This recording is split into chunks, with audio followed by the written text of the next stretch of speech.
ഇപ്പോഴത്തെ MP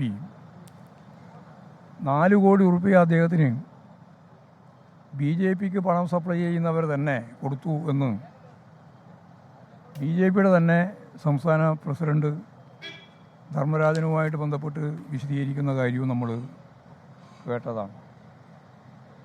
അങ്ങനെയുള്ള സാഹചര്യത്തിൽ ഇവരുമായിട്ട് ബന്ധപ്പെട്ട് ഈ കള്ളപ്പണം എങ്ങനെയൊക്കെ എവിടെയൊക്കെ ആരൊക്കെ വിതരണം ചെയ്യുന്നു എന്നുൾപ്പെടെയുള്ള കാര്യങ്ങൾ പരിശോധിക്കപ്പെടണം എന്നുള്ളത് തന്നെയാണ് ഈ തെരഞ്ഞെടുപ്പുമായിട്ട് ബന്ധപ്പെട്ട് ഞങ്ങൾ പറഞ്ഞത്. ആദ്യം മുതലേ പറഞ്ഞു. പറഞ്ഞു തീർന്നിട്ട് പറഞ്ഞാൽ മതി. അപ്പോൾ ആദ്യം മുതലേ ഞാൻ പറഞ്ഞു, ഇതൊക്കെ മുമ്പ് നടന്ന തദ്ദേശ സ്വയംഭരണ സ്ഥാപനങ്ങളിലെയും അസംബ്ലിയിലെയും തെരഞ്ഞെടുപ്പിൻ്റെ ഭാഗമായിട്ടുള്ള കള്ളപ്പണമാണ്. ആ കള്ളപ്പണത്തിൻ്റെ ഒരു തുടർച്ച ഈ ഉപതെരഞ്ഞെടുപ്പിൻ്റെ ഭാഗമായിട്ടും ഉണ്ടാവും. അത് വളരെ പൂർവ്വം കാണേണ്ടി തന്നെയാണ് എന്ന് തന്നെയാണ് അന്നും ഇന്നും ഞങ്ങൾ പറഞ്ഞു വെച്ചിട്ടുള്ളത്. അതിൻ്റെ ഭാഗമായിട്ട് ചില വിവരങ്ങൾ അടിസ്ഥാനപ്പെടുത്തിയിട്ട് പറഞ്ഞല്ലോ പോലീസിന് അവർ ചില പരിശോധന നടത്തിയിട്ടുണ്ട്. എല്ലാ സ്ഥലത്തും പരിശോധന നടക്കുന്നുണ്ട്. കാറ് പരിശോധിക്കുന്നുണ്ട്, ലോഡ്ജ് പരിശോധിക്കുന്നുണ്ട്, അതുപോലെ തന്നെ മറ്റ് ഇടങ്ങൾ, ഈ സാധ്യതയുള്ള ഇടങ്ങളൊക്കെ പോലീസ് പരിശോധിക്കുന്നുണ്ട്. ആ പരിശോധിക്കുന്നതിൻ്റെ ഭാഗമായിട്ട് ഇന്നലെയും പരിശോധന നടന്നു എന്ന് മാത്രമേ കാണേണ്ടിയുള്ളൂ. അങ്ങനെ പരിശോധന നടന്നപ്പോൾ അവിടെ ആ ലോഡ്ജിൽ തന്നെയുള്ള CPIMൻ്റെ സംസ്ഥാന കമ്മിറ്റി മെമ്പറായിട്ടുള്ള TV രാജേഷ് ഉണ്ടായിരുന്നു. TV രാജേഷിൻ്റെ മുറി പരിശോധിച്ചിട്ടുണ്ട്. നികേഷ് ഉണ്ടായിരുന്നു. നികേഷിൻ്റെ മുറി പരിശോധിച്ചിട്ടുണ്ട്. അങ്ങനെയുള്ള മുറികളെല്ലാം പരിശോധിക്കുന്ന കൂട്ടത്തിലാണ് കോൺഗ്രസ് നേതാക്കന്മാരുടെയും മുറി പരിശോധിക്കുന്ന നിലയുണ്ടായിട്ടുള്ളത്. അതിലെന്താ വലിയ അത്ഭുതകരമായ സംഭവം ഉണ്ടായത്? അപ്പോൾ എന്തോ മറച്ചു പിടിക്കാനുണ്ട് എന്നതിൽ നിന്നാണ് ഈ ഗുരുതരമായ പ്രശ്നങ്ങൾ യഥാർത്ഥത്തിൽ ഇവരുണ്ടാക്കിയത്. വേറെ ആരും ഉണ്ടാക്കിയതല്ല, ഇവർ തന്നെ ഉണ്ടാക്കിയാണ്. UDF ഉണ്ടാക്കിയതാണ്. ഇനി അതിൻ്റെതായ വിവരങ്ങളൊക്കെ പുറത്തു വരും എന്ന് തന്നെയാണ് ഞാൻ ഉറച്ചു വിശ്വസിക്കുന്നത്. അപ്പോൾ ബാക്കി കാര്യം അപ്പോൾ പറയുന്നതാണ്. അല്ല, അത് പോലീസ് സ്വാഭാവികമായിട്ടും വനിതാ പോലീസ് കൂടി ചേർത്തിട്ടാണല്ലോ പിന്നെ പരിശോധിച്ചത്.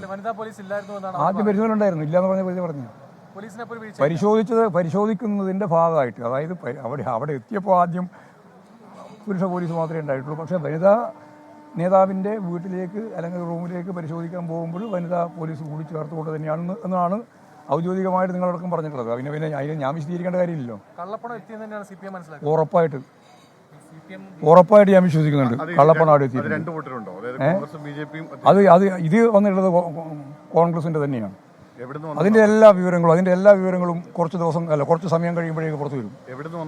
അതാ ഞാൻ പറഞ്ഞത്, കുറച്ചുകൂടി സമയം കഴിയുമ്പോഴേക്ക് അതിൻ്റെ എല്ലാ വിവരങ്ങളും പുറത്തു വരുമെന്നാണ് ഞാൻ പ്രതീക്ഷിക്കുന്നത്.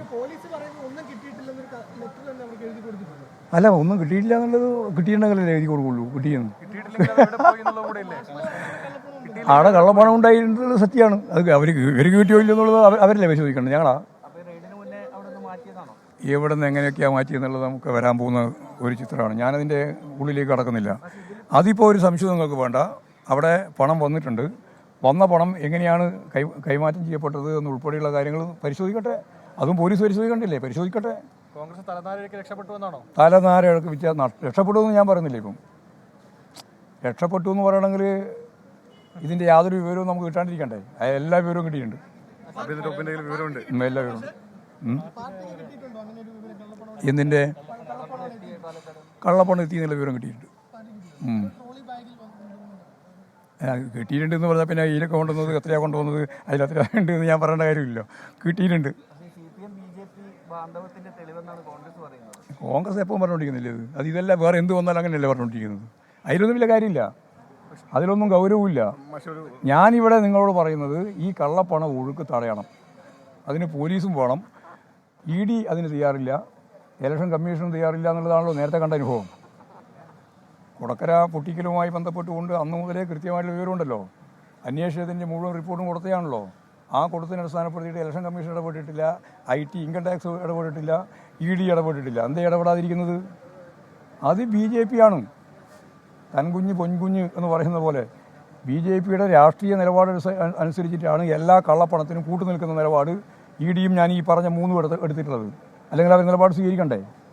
അപ്പോൾ അവർ നിലപാട് സ്വീകരിച്ചിട്ടില്ല. അതുകൊണ്ട് ഇവിടെ വളരെ ഗൗരവമുള്ള ഹാജരാക്കാൻ പറ്റുന്നതിൽ ഏറ്റവും പ്രധാനപ്പെട്ട തെളിവ് ഈ പറയുന്ന വിഭാഗങ്ങളിൽ ആരെങ്കിലും ഇതുമായി ബന്ധപ്പെട്ട് എന്തെങ്കിലും ചെയ്തോ എന്നുള്ള ചോദ്യമാണല്ലോ മാധ്യമങ്ങളിങ്ങനെ ചോദിച്ചുകൊണ്ടിരിക്കുന്നത്. ഞാൻ അതാ പറഞ്ഞത്, അതിനാ മറുപടി പറഞ്ഞത്. ഈ മൂന്നും BJP ആകുമ്പോൾ അവരെ സംരക്ഷിക്കാൻ വേണ്ടിയിട്ടുള്ള പണിയെടുക്കുന്ന അതിൻ്റെ ഏജൻ്റായിട്ടാണ് ഇവർ പ്രവർത്തിച്ചുകൊണ്ടിരിക്കുന്നത്. ആ ഏജൻ്റായി പ്രവർത്തിച്ചുകൊണ്ടിരിക്കുന്ന ഘട്ടത്തിൽ തന്നെയാണ് ഈ കാര്യങ്ങളെല്ലാം പുറത്തു വരുന്നത്. ഇനിയും പുറത്തു വരും. പക്ഷേ ഇങ്ങനെ വിവാദമുണ്ടായതിനു ശേഷം ഇത് UDFന്റെ വിജയസാധ്യത കൂട്ടുന്നു, ശുക്രദശ തെളിഞ്ഞു എന്നൊക്കെയാണ് പറയുന്നത്. അതൊക്കെ അങ്ങനെ ശുക്രൻ മറ്റേ കൈയും കാലും മറ്റേ ഗൂഢോത്രവും ഒക്കെ വിശ്വസിച്ച് നടക്കുന്ന ആളുകളോട് വേറൊന്നും പറയാനില്ല. ഇത് ഇടതുപക്ഷ ജനാധിപത്യ മുന്നണിക്ക് ഞങ്ങൾ മുന്നോട്ടേക്ക് വെച്ചത് ശരിയായിരുന്നു എന്ന് തെളിയിക്കുന്ന ഏറ്റവും പ്രധാനപ്പെട്ട സംഭവമാണ്. അതുകൊണ്ട് ആളെ കൂട്ടി ബലപ്രയോഗം നടത്തി അതെല്ലാം മാറ്റി തീർക്കാനാവുമെന്ന് കേരളം മുഴുവൻ കേന്ദ്രീകരിച്ചുകൊണ്ട് പാലക്കാട് എത്തിച്ചേർന്നാലും വോട്ട് ചെയ്യേണ്ടത് ജനങ്ങളാണല്ലോ. കേരളത്തിൻ്റെ എല്ലാ ഭാഗത്തുള്ളവർക്കും പാലക്കാട് വോട്ടില്ലല്ലോ. പാലക്കാട് വോട്ട് ചെയ്യേണ്ടത് പാലക്കാട് തന്നെയാണ്. ആ പാലക്കാടുകാർ കൃത്യമായി വോട്ട് ചെയ്ത് ഇടതുപക്ഷ ജനാധിപത്യ മുന്നണിയെ സ്വതന്ത്ര സ്ഥാനാർത്ഥിയെ വമ്പിച്ച ഭൂരിപക്ഷത്തിൽ ജയിപ്പിക്കുന്ന കാര്യത്തിൽ യാതൊരു സംശയവും വേണ്ട. അതിനെ മറികടക്കാൻ വേണ്ടി നിങ്ങൾ നടത്തിക്കൊണ്ടിരിക്കുന്ന ഈ കോപ്രായങ്ങളെല്ലാം ജനങ്ങൾക്ക് തിരിച്ചറിയാനും കഴിയും. പക്ഷേ വനിതാ നേതാക്കളുടെ മുറിയിലായിരുന്നു കള്ളപ്പണം ഉണ്ടായിരുന്നത്. വനിതാ നേതാക്കളുടെ മുറിയിൽ പോലീസോട് ചോദിക്കണ്ടേ? പാർട്ടിക്ക് പിന്നെ പാർട്ടി കിട്ടിയ പേര് ഞാൻ പറഞ്ഞിരിക്കും. പിന്നെ എന്തിനാ വെറുതെ പറഞ്ഞുകൊണ്ടിരിക്കുന്നു? കൃത്യമായിട്ട് വരും വിവരം. എല്ലാ തെളിവുണ്ട്. തെളിവ് തന്നെയാണ് പറഞ്ഞത്. തെളിവിനെ അടിസ്ഥാനപ്പെടുത്തിയിട്ടാണ് പറഞ്ഞത്. ഇനി തെളിവെല്ലാം പുറത്തു വരും. ഞങ്ങൾ എന്തിനായാലും ഉത്കണ്ഠപ്പെടും. നിങ്ങൾക്ക് എന്തിനാ അതിന് പ്രയാസം? നിങ്ങൾക്ക് എന്തിനാ വിഷമം? പോലീസിൻ്റെ കയ്യിലല്ലേ എല്ലാ തെളിവുള്ളത്? കൃത്യമായിട്ട് തെളിവുണ്ട്. ആ തെളിവ് പുറത്തു വരും. ആ തെളിവെല്ലാം പുറത്തു വരും. കാത്തിരിക്കുക. കൃത്യമായ തെളിവ് വരും. എല്ലാ തെളിവും വരും. അല്ല, പൈസ കിട്ടിയിട്ടുണ്ടാവില്ല ചിലപ്പോൾ. പൈസ എന്തിനാ? അവരെ സംബന്ധിച്ചിടത്തോളം അതെല്ലാം മാറ്റൂല. ഉറപ്പല്ലേ? ഇത്രയും സമയം കിട്ടിയ ഒരു 5 മിനിറ്റ് കൊണ്ട് മാറൂലേ? അതൊക്കെ ഞാൻ തരാം. അങ്ങനെയെല്ലാം ശീലമുള്ളവരല്ലേ ഇവർ. ഞങ്ങളെ പറ്റി ഞങ്ങൾ പറഞ്ഞാൽ ശരി, ഞങ്ങൾക്ക് അതിൻ്റെ ഒരു ശീലമില്ല. നേരെ മറിച്ച് BJPക്കാർക്കും കോൺഗ്രസ്സുകാർക്കും ഈ കള്ളപ്പണം കൃത്യമായിട്ട് തിരഞ്ഞെടുപ്പിൽ ഉപയോഗിച്ച നല്ല ശീലമുണ്ട്. ആ ശീലം വെച്ചിട്ട് തന്നെയാണ് പാലക്കാടും ഈ പണം ഉപയോഗിക്കാൻ വേണ്ടി അവർ ശ്രമിക്കുന്നത്. അപ്പോൾ സ്വാഭാവികമായിട്ടും അത് സംബന്ധിച്ചുള്ള വിവരങ്ങൾ പുറത്തു വരുമെന്നതാണ് ഞാൻ പ്രതീക്ഷിക്കുന്നത്. അതാണ് ഞാൻ പറഞ്ഞുകൊണ്ടിരിക്കുന്നത്. എങ്ങനെയാണെന്നുള്ളതെല്ലാം വരട്ടെ, അന്നേരം നമുക്ക് നോക്കാം. ഞാൻ അങ്ങനെയൊന്നും പറഞ്ഞില്ലല്ലോ. വെറുതെ ആവശ്യമില്ലാതെ എന്നെ കൊണ്ട് പറയിപ്പിച്ച ഞാൻ ഇത്രയും കാര്യം പറഞ്ഞത് മുഴുവൻ നമസ്കരിക്കുകയും എന്നിട്ട് അവസാനം നിങ്ങൾ ചോദിച്ചൊരു ചോദ്യത്തിന് ഞാൻ ഇങ്ങനെയാണ് മറുപടി പറഞ്ഞത് എന്ന് പറഞ്ഞ് വാർത്ത ഉണ്ടാക്കാനല്ലേ? നിങ്ങൾ എത്ര കൊല്ലായി തുടങ്ങിയിട്ട് ഞങ്ങൾ അതിൻ്റെ ഒപ്പം തന്നെ ഉണ്ടല്ലോ അല്ലേ? അത് വേണ്ട, ആ പണി വേണ്ട. നിങ്ങൾക്ക് വാർത്ത ഉണ്ടാക്കാൻ വേണ്ടി എൻ്റെ വായിന്ന് കാര്യങ്ങൾ ഇതുണ്ട്. ശരി.